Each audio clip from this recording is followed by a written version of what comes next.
महानगरपालिकांच्या निवडणुकांच्या प्रचाराच्या तोफा थंडवल्यात। सर्वच महाराष्ट्रातल्यांनी ज्या महानगरपालिकांच्या निवडणुकांचा प्रचार आहे तो थंडवला गेला। मात्र लगेचच दुसरीकडे निवडणूक आयोगाने जिल्हा परिषदांच्या निवडणुकांचा कार्यक्रम जो आहे तो जाहीर केलेला आहे। काही दिवसातच आता जिल्हा परिषदांच्या निवडणुकांचा धुराळा उडणार आहे। यात 50% आरक्षण मर्यादा आत असलेल्या सर्व जिल्हा परिषदांच्या निवडणुका या जाहीर करण्यात आलेल्या आहेत। त्यानुसारच यात पुणे जिल्ह्याचा देखील समावेश आहे। यंदा तब्बल 30 लाख मतदार आपल्या मतदानाचा हक्क बजावणार आहेत।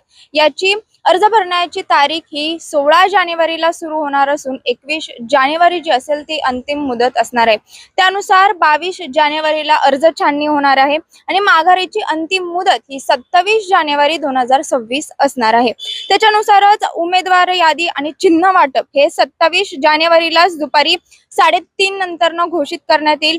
मतदान जे असेल ते 5 फेब्रुवारी 2026 आणि मतमोजणी ही 7 फेब्रुवारीला सकाळी 10 वाजल्यापासून सुरुवात होणार आहे।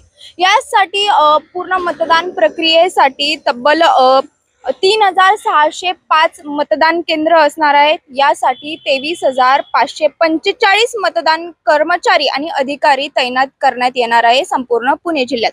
यासोबतच 13 तालुक्यांसाठी निवडणूक निर्णय अधिकाऱ्यांची देखील नेमणूक करण्यात आल्याची माहिती जिल्हाधिकारी जितेंद्र डुडी यांनी दिलेली आहे।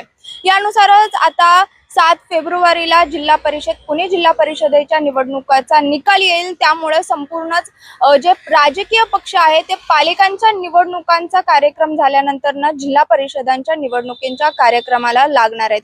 तसंच यंदा या संपूर्ण जिल्हा परिषदांचं राजकीय समीकरण कशा प्रकारे असेल, कोण स्वबळावर लढेल, कोण युतीत लढेल हे पाहणं आता महत्त्वाचं असणार आहे। पुण्याहून मी शिवानी लकडे, टाइम्स ऑफ महाराष्ट्र।